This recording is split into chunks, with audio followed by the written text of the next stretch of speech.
Hola, seguimos con nuestras clases de teoría de las comunicaciones. Vamos a hablar hoy sobre comunicaciones digitales, sobre canales limitados en ancho de banda. O sea, de a poco lo que estamos haciendo es ir complejizando nuestro modelo de sistema de comunicaciones. ¿Se acuerdan que habíamos arrancado la primera clase de todas con un modelo que habíamos puesto un montón de cosas y dijimos, bueno, vamos a ir de lo más simple hacia lo más complejo.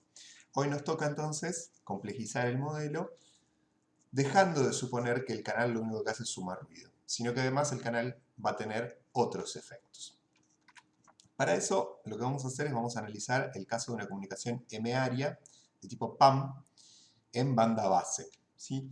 Esto lo hacemos por varios motivos. Primero porque es un análisis un poco más sencillo, pero además, si se acuerdan de las clases anteriores, nosotros vimos que muchos de los sistemas de comunicaciones que vamos a usar los podemos modelar como un sistema de meario de tipo PAM en banda base, haciendo un modelo equivalente en banda base, y si no son de tipo PAM, ¿se acuerdan que podíamos hacer un modelo complejo tipo PAM? ¿Sí? Si el sistema además tenía modulación de fase, esa modulación de fase la podíamos captar en un número complejo y nos quedaba como si fuera una especie de sistema PAM, pero complejo. Entonces, ese es el caso que vamos a analizar, porque después igual se puede generalizar estos resultados para distintos sistemas. La señal que vamos a emitir, entonces la vamos a modelar de esta manera, como un tren de pulsos con unos símbolos A sub k, que pertenecen a un conjunto de m valores, porque es una comunicación m-área. Y lo que decíamos hace un ratito, si yo quisiera modelar sistemas que tienen fase, además, el que modulan la fase, estos A los podría elegir como complejos, ¿sí? Y entonces ahí estaríamos cubiertos. Este G es la forma de los pulsos que yo voy a transmitir, ¿sí? Nosotros ya vimos algunos ejemplos en RZ, ustedes en comunicaciones también vieron otras formas de pulso posibles, RZ, Manchester, y ahora, bueno, veremos algunas más también acá en esta materia. Si el soporte de este pulso GDT es de 0TS, los símbolos no se pisan, ¿sí?, entre sí. Si cada símbolo dura T sub s y los voy mandando cada T sub s segundos, T sub s es el tiempo del símbolo, esos símbolos no se van a pisar, entonces el espectro se calcula bastante fácil entre comillas, es el espectro de una señal PAM, ¿sí?, que ustedes ya vieron en comunicaciones, ¿está bien? Y está compuesto por dos partes, básicamente. Una parte que es la transformada de Fourier módulo cuadrado del pulso, y por eso esto se suele llamar conformación espectral o spectral shaping, es por lo que le da la forma al espectro, justamente el pulso que yo elijo le va a dar la forma al espectro de la señal PAM, y esta TFTD que aparece acá, esa S sub AA, es la TFTD de la autocorrelación de esta secuencia A sub K, ¿sí? Esto captura la estructura que pueden tener estos símbolos que yo quiero transmitir, la estructura estadística. En particular, si la secuencia es no correlacionada, o sea, no hay estructura justamente estadística, la autocorrelación de esa secuencia entonces es una delta de Kronecker más una constante que es la media al cuadrado de esta secuencia, ¿sí? Recuerden, esto es una secuencia aleatoria, por eso esta autocorrelación es una autocorrelación estadística. En ese caso, bueno, el espectro de la señal en banda base, ¿sí? Todo es equivalente en banda base, este G también, ¿no? Si yo estoy trabajando en un sistema pasabanda, bueno, este G que tengo que poner acá será el equivalente en banda base de esa forma de pulso que en realidad es pasabanda. Entonces el espectro este es el espectro equivalente en banda base, que tendrá dos partes, decíamos. Entonces, una que es la forma del pulso, la forma del espectro del pulso, multiplicada por la varianza de la secuencia, y otra parte que está compuesta por deltas, ¿sí? Me faltó un K acá, la suma en K. Es un tren de deltas, ¿sí?, que es debido a la media de esta secuencia, y estas deltas tendrán un área, bueno, afectada también por esta forma de pulso.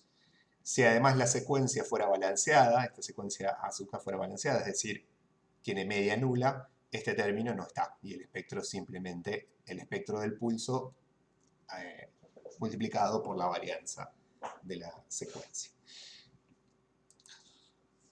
Antes de seguir entonces, vamos a hacer una definición, ¿sí?, que a partir de ahora va a ser bastante importante, que es una cantidad conocida como la eficiencia espectral. Esta cantidad lo que nos va a permitir es poder comparar sistemas de acuerdo al ancho de banda que ocupen en nuestro canal de comunicaciones. La eficiencia espectral se define como este cociente, RB es la tasa de bits, es decir, cuántos bits por segundo manda este sistema, y W es el ancho de banda que ocupa en el espectro.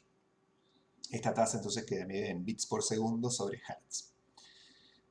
Claro, ¿qué ocurre? Si la señalización, o sea, los pulsos estos, los G, que nosotros elegimos, es de soporte finito, por ejemplo en RZ, el ancho de banda es infinito, ya lo sabemos. La transformada de Fourier de una señal de soporte finito tiene ancho de banda infinito.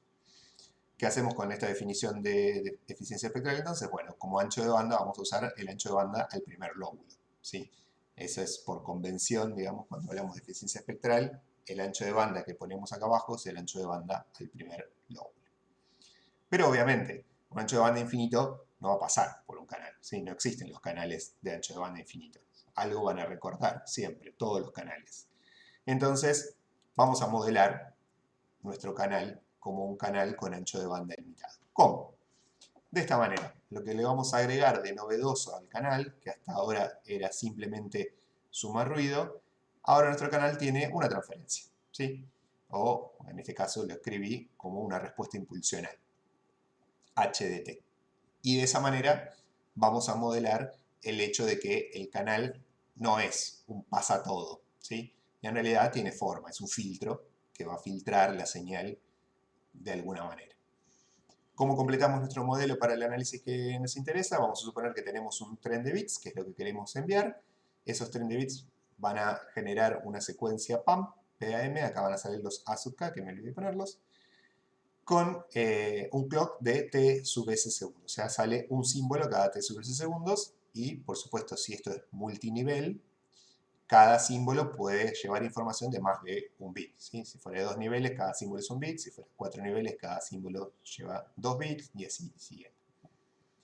Esos símbolos los vamos a usar o los vamos a alimentar a un filtro, el filtro del transmisor, que es lo que le va a dar la forma a los pulsos, GDT, y con eso generamos la señal ST. Esta señal va a pasar por este canal, que ahora, insisto, no solamente le suma ruido, gaussiano, densidad espectral N0 sobre 2, sino que además filtra esta señal ST con alguna respuesta impulsional H.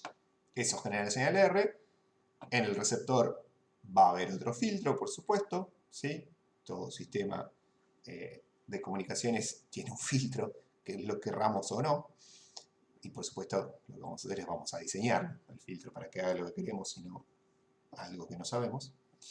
Y entonces, la señal que sale de este filtro es I de t, ¿sí? Es el efecto de haber filtrado R con este filtro C, le vamos a llamar I sub t, I de t, perdón. Y observando los valores de I de t cada ts segundos, vamos a intentar decodificar la secuencia de símbolos A sub k que habíamos puesto acá, ¿sí?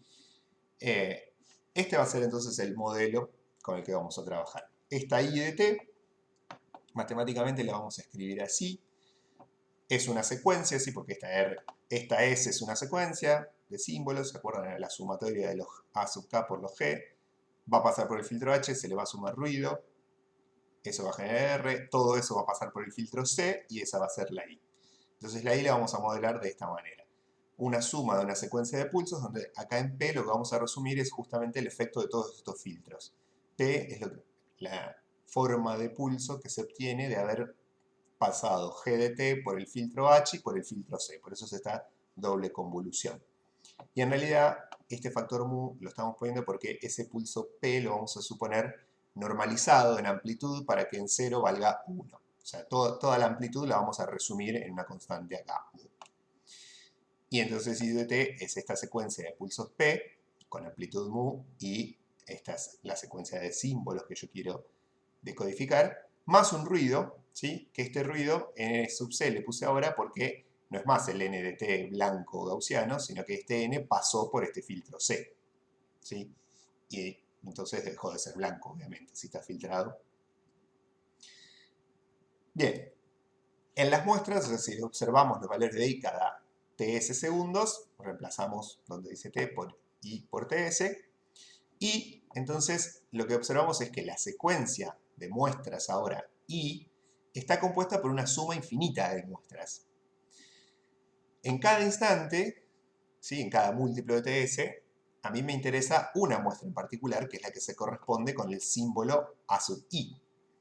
Ese, el instante k igual a i, lo voy a separar, ¿sí? Es lo que hice acá.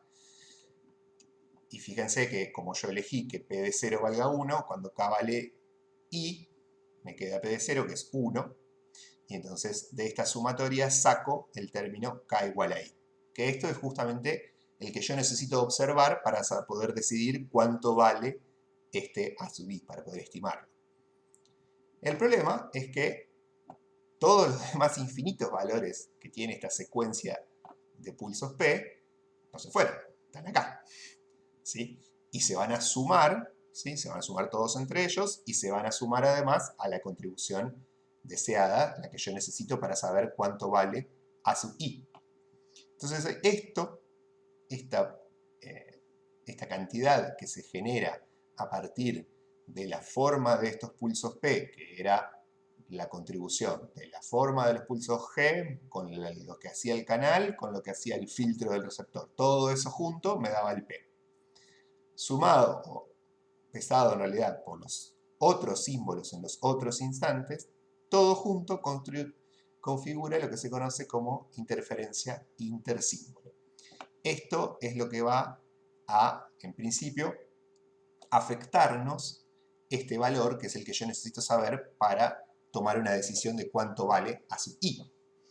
Entonces esto nos complica la vida, porque ya de por sí esta cantidad estaba afectada por el ruido, ¿sí? Que era el problema con el que estuvimos trabajando hasta ahora. Hasta ahora solo habíamos trabajado con qué hace el ruido sobre las decisiones que nosotros queremos tomar. Entonces ahí calculamos probabilidades de error y demás. Pero ahora vemos que además de esta cantidad estar modificada por lo que vale el ruido en ese instante, también se modifica por lo que vale la misma señal que yo estoy enviando en otros instantes, que no son el que estoy mirando. Esto entonces es lo que se conoce como interferencia intersímbolo. ¿Qué tenemos que hacer si no queremos que exista interferencia intersímbolo? Y que esto valga 0. Que esto valga 0 equivale a decir que esta secuencia P es una delta de Kronecker. Una delta de Kronecker porque entonces va a valer 1 cuando su argumento es 0, y me da este término, y en todos los demás valores de su argumento, ¿sí? Todo para todos los k distintos de i, esto de acá, vale 0. Si logro eso, no voy a tener interferencia intersímbolo porque esta cantidad no existe más.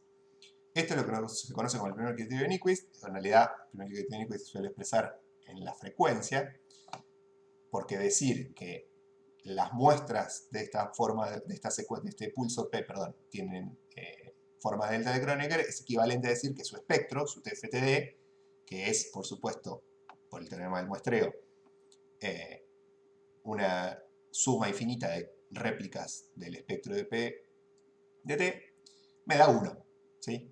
Decir que una secuencia es una delta de Kronecker es decir que su TFTD vale 1, y su TFTD acá lo estoy calculando con el teorema del muestreo. Entonces esto es lo que se conoce como primer criterio de Nyquist. Si yo logro que ese pulso P, que recordemos, tiene la contribución del filtro del transmisor G de T, el canal H de T y el filtro del receptor C de T. La convolución de esas tres cosas era lo que daba origen a P. Si yo de alguna manera logro que ese P tenga, cuando lo muestreo, un espectro que es igual a 1, entonces no voy a tener interferencia intersímbolo. Hay una manera muy fácil y obvia de cumplir esto, y es lograr que el espectro ese tenga forma de cajón de ancho T de S, T sub S. Entonces después, si esto lo muestreo cada T sub S, por supuesto, se van a pegar todos los cajoncitos uno al otro y el espectro vale 1. En ese caso, el pulso PDT, el pulso de este final equivalente PDT, tiene forma de zinc. ¿sí? Sinc de T sobre TS. Y justamente, si se fijan, este sinc lo que hace es en 0 vale 1 y después en todos los múltiplos de TS, que cada cuanto yo miro la salida del receptor para tomar una decisión, vale 0. Entonces, los demás pulsos, que tienen este P pero corrido, no van a interferir en la decisión que estoy tomando en este momento, porque todos van a valer 0. Claro, esto es buenísimo porque me da un ancho de banda, que es el ancho de banda de Nyquist, el ancho de banda de este pulso, y es el mínimo ancho de banda que puedo usar para no tener ISI, para no tener interferencia intersímbolo. Piensen que si yo pongo anchos de banda menores a esto, ¿sí? Es como pensar cajoncitos más finitos que esto, entonces cuando haga las réplicas cada T sub S no hay forma de que la suma me dé 1, ¿sí? De que todas esas réplicas se combinen y me quede en espectro plano. Entonces este es el mínimo ancho de banda que tengo que ocupar para no tener interferencia intersímbolo, ¿sí? Es 1 sobre 2 veces el tiempo de símbolo, cuánto duran los símbolos que yo envío. Por supuesto, entonces, como tiene el ancho de banda mínimo, me da la eficiencia máxima, ¿sí? La eficiencia era la tasa de bits dividido el ancho de banda. Si el ancho de banda es el mínimo, la eficiencia va a ser la máxima. Si la calculo, la tasa de bits es cuántos bits mando por símbolo dividido el tiempo que dura cada símbolo. Y el ancho de banda de Nyquist era 1 sobre 2 veces el tiempo del símbolo. Simplifico y me queda que la eficiencia máxima es 2 veces el número de bits por símbolo que envío en este sistema, ¿sí? ¿Qué problemas tiene esta gran solución al problema de la interferencia intersímbolo? Es físicamente irrealizable, obviamente. ¿Cómo hago yo para conseguir en el espectro algo que tenga forma de cajón? No se puede, ¿sí? Esos cortes abruptos nunca los voy a lograr. Y por otro lado, aún si pudiera lograrlo, esto no es muy bueno. Es muy sensible a errores de sincronismo, yo anoté acá. ¿Qué quiere decir que es muy sensible a errores de sincronismo?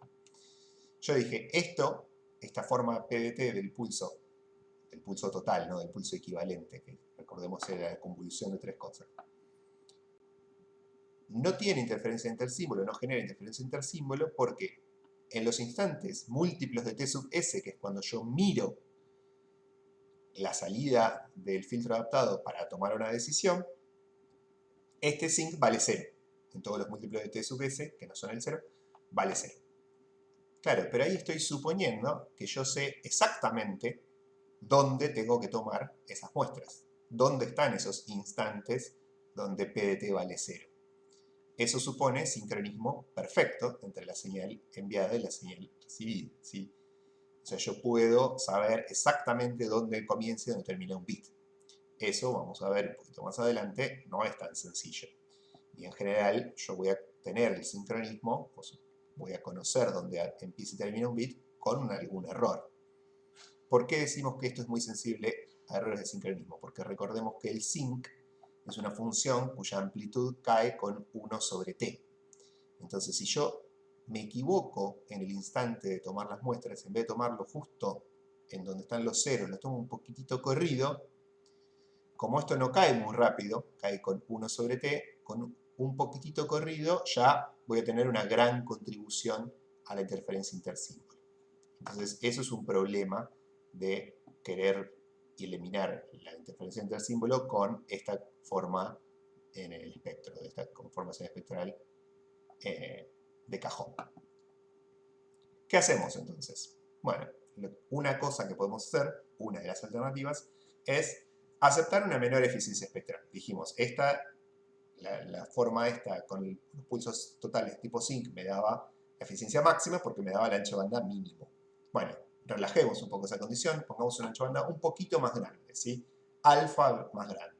Entonces el ancho de banda ahora va a ser 1 más alfa por ese ancho de banda mínimo que teníamos para no tener ISI.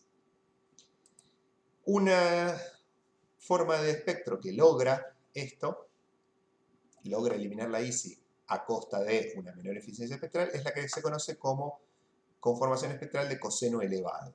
Es darle al espectro, ¿sí? De este P sub F, una forma como la que vemos acá en la gráfica, ¿sí?